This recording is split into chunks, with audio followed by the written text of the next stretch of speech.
মধ্যপ্রাচ্যে মার্কিন তাবেদার দেশগুলোতে একের পর এক হামলায় কাঁপিয়ে দিচ্ছে ইরান।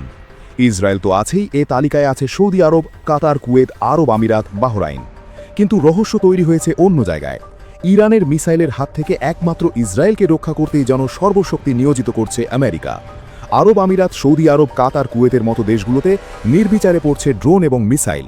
কিন্তু সেখানে নেই ইসরায়েলের মতো কার্যকর মিসাইল প্রতিরোধ ব্যবস্থা। শাহেদ 136-এর মতো স্বল্পগতির ড্রোন প্রায় বিনা বাধায় দুবাই, বাহরাইনে তাণ্ডব চালাচ্ছে। এরই মধ্যে প্রশ্ন উঠেছে, উপরে উপরে স্বার্থের জন্য বন্ধুত্ব দেখালেও আসলে মুসলিম এসব দেশকে নিয়ে খেলছে আমেরিকা। প্রতিশোধের জন্য মরিয়া ইরানের সামনে ঢাল হিসেবে দাঁড় করিয়ে দেওয়া হয়েছে সৌদি, কাতার, আমিরাতকে। যুদ্ধের বলির পাঠা বানানো হয়েছে আরব রাষ্ট্রগুলোকে। ইরানের বিপ্লবী গার্ড IRGC বলছে, মধ্যপ্রাচ্যের বিভিন্ন দেশে থাকা আমেরিকার অন্তত 27টি ঘাঁটিতে হামলা চালানো হয়েছে। কিন্তু আসল ক্ষতি হচ্ছে সেসব দেশের বেসামরিক স্থাপনা এবং ব্যবসা বাণিজ্যে। নিহত হচ্ছে বাংলাদেশের মতো দেশের অভিবাসীরা। তেল গ্যাস বাণিজ্যে মারাত্মক ধস নেমেছে।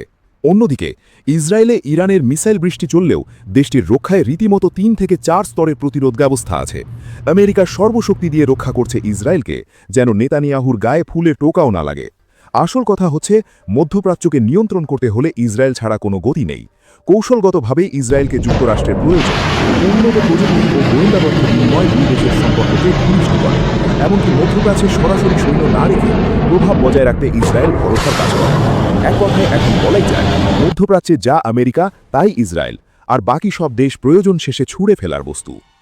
যুক্তরাষ্ট্র ও ইসরায়েলের সম্পর্ককে বিশ্বের অন্যতম ব্যয়বহুল কূটনৈতিক সম্পর্কও বলা হয়। যুক্তরাষ্ট্রে প্রভাব সৃষ্টির জন্য ইসরায়েল যেমন প্রচুর অর্থ ব্যয় করে, তেমনি যুক্তরাষ্ট্রও তাদের বড় অঙ্কের আর্থিক সহায়তা দিয়ে থাকে। তবে এরপরও দুই দেশের মধ্যে একটি গুরুত্বপূর্ণ বাণিজ্যিক সম্পর্ক রয়েছে, যেখান থেকে লাভবান হচ্ছে যুক্তরাষ্ট্র। ইসরায়েলে আইটি থেকে শুরু করে জ্বালানি, ঔষধ, খাবার, প্রতিরক্ষা এবং সেবা রপ্তানি করে থাকে যুক্তরাষ্ট্র। যুক্তরাষ্ট্রের জন্য ইসরায়েল বেশ গুরুত্বপূর্ণ একটি বাজার।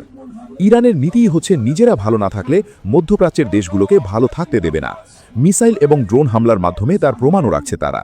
আসলে প্রকৃতপক্ষে ক্ষতি মধ্যপ্রাচ্যের সেসব সুন্নি মুসলিম রাষ্ট্রগুলোর, যা আমেরিকা ও ইসরায়েলের দাবার চাল হিসেবে ব্যবহৃত হচ্ছে।